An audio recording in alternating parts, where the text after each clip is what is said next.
आप सब कैसे हैं?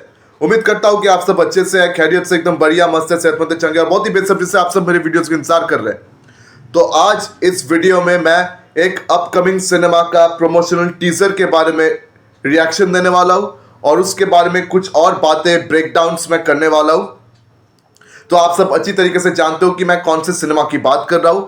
आपने बिल्कुल सही समझा, मैं वाराणसी इस सिनेमा की बात कर रहा हूं। तो इससे पहले इस फिल्म का नाम था ग्लोब ट्रॉटर, क्योंकि इससे पहले कोई टाइटल इस फिल्म को नहीं दिया गया था। तो 15 तारीख इस सिनेमा के लिए एक बहुत बड़ा लॉन्च इवेंट रखा गया था, जो कि जियो हॉटस्टार में स्ट्रीम कर रहा था शाम 7 बजे से 15 तारीख को। तो इस ग्लोब ट्रॉटर सिनेमा के डायरेक्टर है एस राजामौली। तो एस राजामौली वो क्या है, वो कितने बड़े फिल्म मेकर है, इसके बारे में अलग से इंट्रोडक्शन देने की मुझे कोई ज़रूरत नहीं है। इस फिल्म में लीड रोल प्ले करते हुए नजर आते हैं महेश बाबू, साथ में है प्रियंका चोपड़ा, फिर है पृथ्वीराज सुकुमारन। तो परसों उस प्रमोशनल इवेंट में हमें यह बताया गया है और दिखाया भी गया है कि सिनेमा में क्या क्या विषय वस्तु हो सकता है। तो इस प्रमोशनल इवेंट से पहले भी एस राजामौली ने सिनेमा के बारे में हमें कुछ जानकारियां दिया है। उन्होंने कहा था कि ये एक forest adventure kind of cinema होने वाला है। फॉरेस्ट एडवेंचर जिस जॉनरा को हमारे इंडिया में ठीक तरीके से एक्सप्लोर नहीं किया गया, उस फॉरेस्ट एडवेंचर जॉनरा को हॉलीवुड लेवल पे बहुत बार एक्सप्लोर किया गया है। चाहे जुमांजी की बात कर ले, या ड्वेन जॉनसन की वेलकम टू द जंगल की बात कर ले, या इससे पहले हैरिसन फोर्ड का एक बहुत इंपॉर्टेंट फिल्म सीरीज थी इंडियाना जोन्स। तो ऐसे बहुत सारी फिल्में हॉलीवुड में बन चुका है। तो पहली बार इतनी बढ़िया तरीके से इस जॉनरा को इंडिया में एक्सप्लोर करते हुए नजर आएंगे ये एस राजामौली।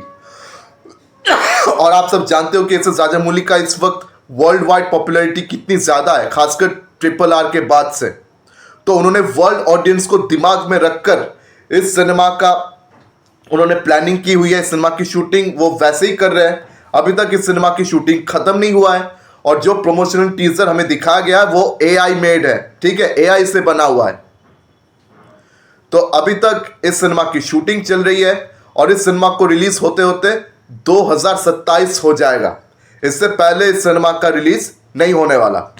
और इस सिनेमा का जो बजट है वो कम से कम 1000 करोड़ का है, जो कि सेकेंड मोस्ट एक्सपेंसिव सिनेमा है इंडियन फिल्म इंडस्ट्री में आफ्टर रामायण। तो रामायण का बजट 4000 करोड़ का है, ऐसा उस फिल्म के प्रोड्यूसर नमित मल्होत्रा ने दावा किया है। तो उसके बाद ये सेकेंड मोस्ट एक्सपेंसिव फिल्म बनता है ये वाराणसी #ग्लोब ट्रॉटर। तो महेश बाबू का कैरेक्टर का नाम है रुद्रा, पृथ्वीराज सुकुमारन के कैरेक्टर का नाम है कुंभा और प्रियंका चोपड़ा के चरित्र के नाम है मंदाकिनी। तो ये एक काइंड ऑफ फॉरेस्ट एडवेंचर तो होगा ही, साथ में रामायण का भी एक बहुत गहरा कनेक्शन होगा। और ये कनेक्शन कोई मैच रेफरेंस नहीं है, एक सच में गहरा कनेक्शन है। रामायण का एक बहुत इंपॉर्टेंट रोल है इस सिनेमा में। और साथ में ये जो सिनेमा है अलग अलग टाइम फ्रेम्स में शिफ्ट करता है इसकी कहानी। अलग अलग टाइम फ्रेम्स का उल्लेख इस टीजर में ही हमें दिया गया है।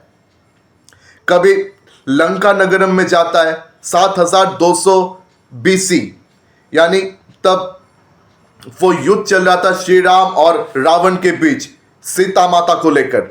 जब वो युद्ध चल रही थी तो उसका भी एक सीन रखा गया है उस प्रमोशनल टीजर में, जहाँ पे हनुमान जी के पूंछ से हमें दिख रहा है कि एक रथ चल रहा है और उस रथ को शायद महेश बाबू लेकर चल रहे हैं या शायद श्री राम लेकर चल रहे हैं, कुछ पता नहीं लग रहा है। और फिर एक जगह उसी सीन में हमें श्री राम दिखते हैं जो कि अपने तीर धनुष से रावण को मारने की कोशिश कर रहे हैं। और एस राजामौली ने उस प्रमोशनल इवेंट में यह भी कहा कि ये जो महेश बाबू है ये श्री राम के अवतार में भी दिखेंगे। इससे पहले उन्होंने कहा था कि महेश बाबू का जो कैरेक्टर है वो हनुमान जी से इंस्पायर्ड है। और इस प्रमोशनल टीजर को देखने के बाद हमें पता लग रहा है कि महेश बाबू का जो कैरेक्टर है उसका नाम है रुद्रा, जो कि शिव जी से इंस्पायर्ड है। और हनुमान जी जो है वो शिव जी के अवतार कहलाते हैं। ये बात आप सब अच्छे तरीके से जानते हो। तो हनुमान जी, शिव जी, उनसे इंस्पायर होकर ही महेश बाबू का कैरेक्टर को डिजाइन किया गया है और अब ये श्री राम के अवतार में भी दिखेंगे।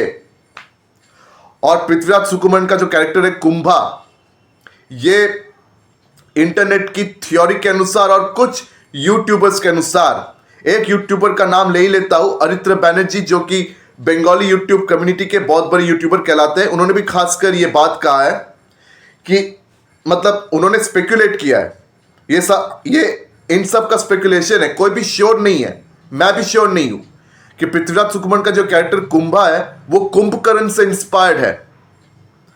तो ऐसा कहा जाता है कि कुंभकर्ण के साथ जब श्री राम का युद्ध चल रहा था, तब श्री राम ने सबसे पहले कुंभकर्ण के दाएं हाथ को मतलब काट के फेंका, फिर उनके पैरों को काट कर फेंक दिया, ठीक है, तीर से। और फिर उनका चेहरा देखकर बहुत सारे तीर उन्होंने चलाई और श्री राम जी के जो आखिरी तीर था, उस आखिरी तीर ने कुंभकर्ण के मतलब सर को धड़ से अलग कर दिया था। तो इस कारण इस जन्म में कुंभकर्ण जो है, यानी पृथ्वीराज सुकुमारन के जो कैरेक्टर है, वो पैरालाइज्ड है, उनके हाथ पैर नहीं चलते। जैसा कि उनका पोस्टर रिलीज हुआ था, उनका लुक रिलीज हुआ था पृथ्वीराज सुकुमारन के कैरेक्टर का, कि वो पैरालाइज्ड है, उनके हाथ पैर नहीं चलते, उनके व्हील चेयर में कुछ मतलब वो आर्म्स है जो बहुत हद तक हमें डॉक्टर ऑक्टोपस की याद दिलाता है। और डॉक्टर ऑक्टोपस से इंस्पायर हुआ था क्रिस 3 का वो कैरेक्टर काल, जिसने विवेक ओबेरॉय ने उस कैरेक्टर को प्ले किया था, उस काल के कैरेक्टर को। तो पृथ्वीराज सुकुमारन का कैरेक्टर बिल्कुल वैसा ही है, लेकिन ये बहुत मतलब दिमाग भरा साइंटिस्ट है, बहुत ही इंटेलिजेंट और बहुत ही पावरफुल साइंटिस्ट है। और कुंभकर्ण ये भी बहुत ही इंटेलिजेंट और बहुत ही दिमाग भरा इंसान था, बिल्कुल अपने भैया रावण जैसा। रावण आप सब जानते हैं कि बहुत ही बुद्धिमान और बहुत ही इंटेलेक्चुअल इंसान थे, और ठीक वैसे ही बुद्धिमान इंटेलेक्चुअल इंसान ये कुंभकर्ण भी थे। तो वही बुद्धि, वही इंटेलेक्चुअलिज्म और वही पावर साइंस का ये पृथ्वीराज सुकुमारन के कैरेक्टर में साफ झलक रहा है, ऐसा स्पेकुलेशन है इंटरनेट की तरफ से और कुछ यूट्यूबर्स की तरफ से। ये कितना सच कितना झूठ है कुछ पता नहीं। और प्रियंका चोपड़ा का जो कैरेक्टर है मंदाकिनी, आप सब जानते हो कि मंदाकिनी एक नदी का नाम है। और ये नदी कैसे बना? शिव जी जब रो रहे थे, उनकी पत्नी के देहांत के बाद जब शिव जी दुखी थे, रो रहे थे, तब उनके आंसुओं से ये मंदाकिनी नदी का सृष्टि हुआ था। और प्रियंका चोपड़ा का ये जो कैरेक्टर है, एक झलक वो भी दिखता है, कहाँ दिखता है? जब इस टीजर में वो वनांचल का सीन दिखाई देता है। वनांचल, वो छिन्नमस्ता देवी, देवी छिन्नमस्ता का जो मूर्ति है, देवी छिन्नमस्ता का जो मूर्ति है, उस मूर्ति के ऊपर एक औरत गिरती हुई नजर आ रही है। लाल साड़ी पहनी एक औरत गिरती हुई नजर आ रही है। वही औरत मोस्ट प्रोबेबली प्रियंका चोपड़ा ही होगी। साफ तो दिख नहीं रहा था चेहरा, लेकिन प्रियंका चोपड़ा ही होगी और शायद वो इस सीन में मरने वाली है। तो मंदाकिनी और रुद्रा, इन दोनों का रिश्ता एक मतलब लव अफेयर है। ये दोनों एक दूसरे से प्यार करते, इन दोनों का बीच में प्रेम संबंध होगा या शायद ये पति पत्नी होंगे, इस बात पर कोई शक नहीं है, ये तो होना ही है। और इस सिनेमा का एक और पहलू है संजीवनी बूटी। संजीवनी बूटी जो कि क्या है ये सब आप अच्छी तरीके से जानते हो। जब लक्ष्मण को रावण ने मार डाला था, तब उनके जान बचाने के लिए इस बूटी की बहुत ज़रूरत थी और हनुमान जी ने इस बूटी को मतलब वो तो बूटी को पहचान नहीं पा रहे थे, तो उन्होंने पूरा पर्वत अपने हाथों में उठाकर लक्ष्मण जी के सामने रख दिया और उससे उनकी जान बची। तो उस संजीवनी बूटी का एक बहुत इंपॉर्टेंट किस्सा है क्योंकि इस बूटी की जरूरत उस कुंभा को है। पृथ्वीराज सुकुमारन के जो कैरेक्टर है, जो कि पैरालाइज्ड है, हैंडीकैप्ड है, उनको इस बूटी की जरूरत है ताकि उनके हाथ पैर ठीक हो जाए और ये अमर हो जाए। उनके हाथ पैर भी ठीक हो जाएंगे, अमर हो जाएंगे, और अमर होने के बाद ये पूरी दुनिया पर कब्जा करेंगे, पूरी दुनिया को अपने इशारों पर नचाएंगे। लेकिन वेरी इंटरेस्टिंगली महेश बाबू का जो कैरेक्टर है रुद्रा, ये भी इस संजीवनी बूटी के खोज में दौर पर आए और उसके चक्कर में ये अलग अलग टाइमलाइंस पे कूद रहा है। पहली कहानी लंका नगरम जो 7200 बिफोर क्राइस्ट, और फिर 512 क्राइस्ट एंड तब का वाराणसी दिखाई दे रहा है हमें। वाराणसी, वहाँ पे किसी कारण आग लग रहा है क्योंकि उस वक्त उस जगह पे घुसपैठियों का मतलब बहुत आना जाना रहता था। चाइनीज़, मंगोलियन, ऐसे बहुत सारे इन्वेडर्स आकर उस जगह पर धौस जमाते थे, इन्वेड करते थे, लूट पाट करते थे। तो ऐसी चीज़ें वहाँ होती रहती थी और उस कारण शायद वहाँ पे आग लग रहा है जो हमें उस टीजर में दिखाई दे रहा है। और फिर 2027 मतलब आज के ज़माने में एक एस्टेरॉयड संभावना, क्या नाम था, एस्टेरॉयड संभावी यहाँ पर हमें दिखाई दे रहा है। और फिर आज के ज़माने में हमें मानिकर्णिका घाट भी याद दिख रहा है और उस मानिकर्णिका घाट से एक टाइम पोर्टल खुल रहा है क्योंकि इस सिनेमा में टाइम ट्रैवल का बहुत ही इंपॉर्टेंट किस्सा है। तो जाहिर सी बात है कहीं ना कहीं तो पोर्टल तो खुलना ही है। तो मानिकर्णिका घाट से एक टाइम पोर्टल, एक पोर्टल मतलब खुलते हुए नजर आ रहा है और वो शायद ये टाइम पोर्टल ही होगा जिसके तहत ये महेश बाबू और पृथ्वीराज सुकुमारन के कैरेक्टर्स टाइम ट्रैवल कर रहे हैं, उस संजीवनी बूटी के खोज में निकले। अब पता नहीं महेश बाबू, पृथ्वीराज सुकुमारन, इनका भीड़त होगा कैसे, इनके बीच जो भी रिश्ता बनेगा वो बनेगा कैसे, ये तो कुछ श्योर शॉट यहाँ पर बताया नहीं जा सकता। इसको लेकर भी बहुत सारी थियोरीज, बहुत सारे स्पेकुलेशंस हैं कि शायद पृथ्वीराज सुकुमारन महेश बाबू को किसी कारण धमकाएंगे और महेश बाबू से वो ये संजीवनी बूटी को खोज करा रहे होंगे। शायद उनके दबाव में आकर महेश बाबू इस बूटी के खोज में चल पड़े हैं। तो महेश बाबू का यहाँ बहुत सारा रोल्स होने वाला है। श्री राम के अवतार में भी ये एक झलक दिखेंगे। और फिर यहाँ पर अंटार्कटिका का रॉस आइस शेल्फ का भी एक बहुत बड़ा पहलू होने वाला है। ये भी एक और मतलब टाइम ट्रैवल वाला सीन होगा। अब अंटार्कटिका का रॉस आइस शेल्फ जहाँ पर एक जहाज डूबकर मतलब ख़त्म हो गया था, अब उसका क्या रिश्ता है इनसे ये तो पता नहीं, लेकिन फिर भी एक यूट्यूबर है हमारे औरित्र बैनर्जी, जिनका नाम मैंने पहले भी लिया हुआ है, बंगाली यूट्यूब कम्युनिटी के बहुत बड़े यूट्यूबर है। उन्होंने इस थ्योरी को बताया था कि अंटार्कटिका के साथ स्वर्ग और नरक का एक रिश्ता है क्योंकि अंटार्कटिका एक ऐसी जगह है जहाँ पर कोई इंसान मतलब जिंदा नहीं रह सकता, इंसान के लिए बिल्कुल भी रहने लायक जगह नहीं है। और ये स्वर्ग नरक का एक और पोर्टल हो सकता है पोटेंशियली, ऐसा उनका कहना है। और भी कई मतलब यूट्यूबर्स का और इंटरनेट का ये स्पेकुलेशन भी है। अब पता नहीं स्पेकुलेशन कितना सच है कितना झूठ है, इसका एग्जैक्टली क्या रिश्ता है इस सिनेमा से ये तो पता लग नहीं रहा है।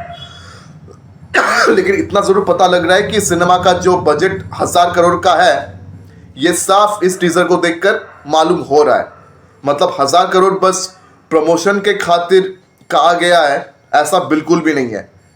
मतलब 1000 करोड़ अच्छे तरीके से खर्च होने वाला है। और एस.एस. राजामौली जब इतना पैसा खर्च करते हैं तो वो कुछ मास्टरपीस बनाते हैं। और एस.एस. राजामौली ने अब तक जितने भी सिनेमा बनाया है उनके हर एक सिनेमा के साथ रामायण और महाभारत का एक गहरा रिश्ता रहा है। बहुत सारे सिनेमा में हम देखते हैं कि रामायण महाभारत का बस एक रेफरेंस इस्तेमाल किया जाता है, लेकिन एस.एस. राजामौली के सिनेमा में रामायण और महाभारत कोई महज रेफरेंस नहीं होता।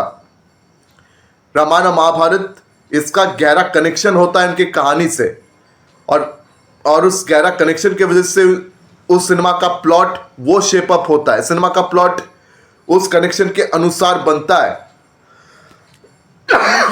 तो यहाँ पर भी रामायण के अनुसार यहाँ पे स्टोरी का प्लॉट बनने वाला है। इस फिल्म का प्लॉट उसी रामायण के अनुसार यहाँ पर बनने वाला है। उसी प्लॉट के अनुसार ये तीनों कैरेक्टर्स फंक्शन करेंगे। इनका कैरेक्टर नेम्स भी रामायण से लिया गया है।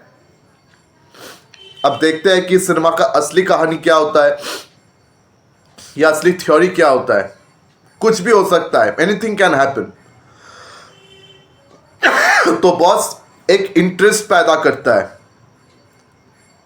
मतलब बहुत इंटरेस्टिंग लग रहा है ये टीजर वैसे भी। तो आप सबकी क्या राय है? आप सबके दिमाग में क्या क्या आइडियाज पैदा हो रहा है इस टीजर को देखकर? अगर कोई आइडिया मैं मिस कर गया या कोई और थ्योरी अगर आपके पास हो, अगर आपके दिमाग में कोई और थ्योरी आ रहा है तो आप बेझिझक कमेंट सेक्शन में ज़रूर शेयर कीजिए। और आपका क्या लेना देना है इस टीजर को लेकर, आप अपनी ऑनेस्ट ओपिनियंस कमेंट सेक्शन में बताना बिल्कुल भी मत भूलिए। मैं आप सबके कमेंट्स के बहुत इंतज़ार करूंगा। तो मेरा तो बस इतना ही कहना है। बहुत उम्मीद है मुझे इससे शाहजहां साहब से, क्योंकि इससे पहले इन्होंने कभी हमें निराश नहीं किया है।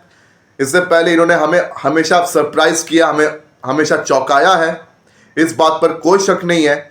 और खासकर महेश बाबू, उनके एक्टिंग को लेकर बहुत क्रिटिसिज्म होता रहता है। उनको हम सब वन एक्सप्रेशन एक्टर के तौर पर जानते हैं।